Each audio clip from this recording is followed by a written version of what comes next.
2013 সালে ডিসেম্বরের 2 তারিখে গুম করা হয়। আমাদের আর এগুলো ভাল লাগে না।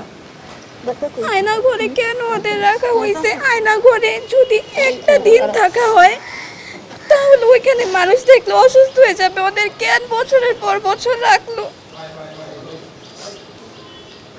আমাদের ঈদ না, আমাদের মনে হয় যাতে ঈদ না আসুক।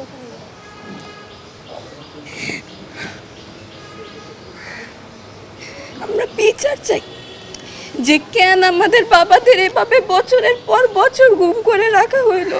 কেন আমাদের বাবাদের অন্যায় কি ছিল? আমাদের চাচুদের অন্যায় কি ছিল যাতে আমাদের বাবাদের এত দিনের পর দিন বছরের পর বছর এভাবে গুম করে রাখলো? আমরা আমাদের বাবাদের চাচুদের খোঁজ চাই।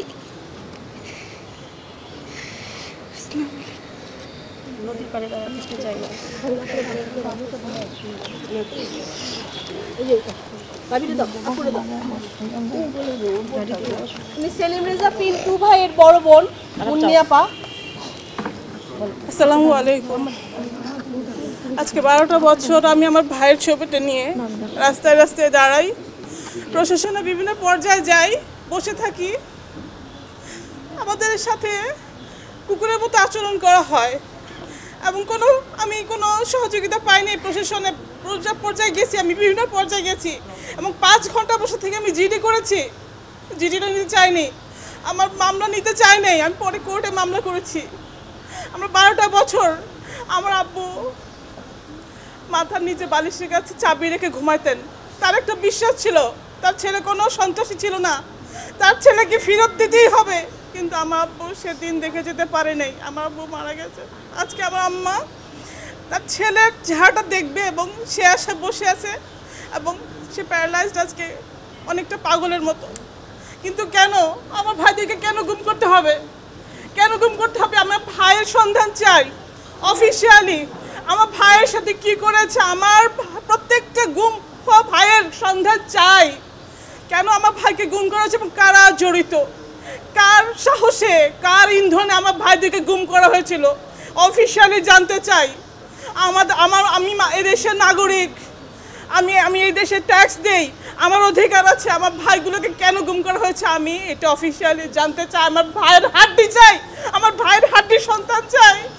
এর আগে মুন্নার বাবা আঙ্কেল বলতে যে আমার ছেলেকে কোথায় পুঁতে রেখেছে, ওই কবরটাকে তোমরা দেখিয়ে দাও, আমি ওখানে গিয়ে মোনাজাত করবো। আমি এখন তাই বলবো, আমরা এইভাবে আর 12টা বছর আর কাটতে পারবো না।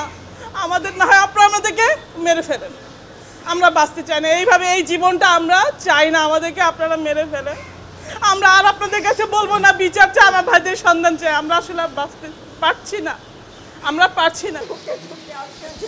এই পর্যন্ত সে মানে চাইতেছে, আপনাদের কাছেও চাচ্ছে, আল্লাহর কাছেও চাচ্ছে। কিন্তু এখন এতটা অসুস্থ হয়ে গেছে, এখন সে জিন্দায় মারা হয়ে গেছে। আমরা এসেছি শুধু ওনার মুখটা দেখে বলি যে আপা আপনি কি হয়ে গেলেন, আপনি কি দেখলেন, কি হয়ে গেলেন? এখন আপনি যদি এরকম হন আমরা কোথায় যাব? এখন আমরা সমন্বয়কারী, আমরা সবার কাছে চাচ্ছি আমাদের সন্তানগুলোকে আমরা ছবি নিয়ে আর পারি না ভোগ করতে। আমাদের সন্তানগুলোকে এমন কি করছে তাদেরকে আজ পর্যন্ত আমরা এই পথে গাড়ি এভাবে সেভাবে যখন যেখানে রাখে আমরা যাই, একমাত্র সন্তানের ভেবে আমরা চাই আমাদের সন্তানকে যথ উপযুক্তভাবে আমাদেরকে ফিরিয়ে দেন আর সঠিক খবর দেন। আমরা একটু ওই নিয়ে আমরা একটু বাঁচতে চাই। এই বর্তমান সরকারের আমলে যদি এরকম কিছু হয়, এর দুঃখ আমাদের রাখার কোনো জায়গা নেই। কাজে আমি আপনাদের মাধ্যমে আমার ভাই এবং আমাদের এই জাত পরিবার আজকে এখানে মায়ের ডাক অনুষ্ঠানে আসছি। আমরা অনেকের দেশে চলে গেছি, অনেকে আসতেও পারে নাই। সবার পক্ষ থেকে আমরা আপনাদের কাছে আমাদের আকুল আবেদন যেন আমরা আমাদের ভাইয়ের সঠিক তথ্য, এদের এলাকায় ঢাকাতে দেশে সয় সম্পত্তি আছে, এই সয় সম্পত্তিগুলো পরিবর্তন করারও কোনো সুযোগ নাই। কারণ গুমের কোনো সার্টিফিকেট, ডেথ সার্টিফিকেট বা মারা গেছে এটা জানাজা হয়েছে, এরকমও মসজিদ থেকে আমাদেরকে পুনর্লিপিবদ্ধ অতীতও দেয় নাই, বর্তমানেও আমরা পাচ্ছি না। কাজে আপনাদের মাধ্যমে যদি আমাদেরকে একটা স্বীকৃতি দেন যে একটা গুম কমিশন বা গুম খুন, এদের জন্য আমরা এই জিনিসটা করছি। প্রত্যেকটা ভিকটিম ফ্যামিলি এর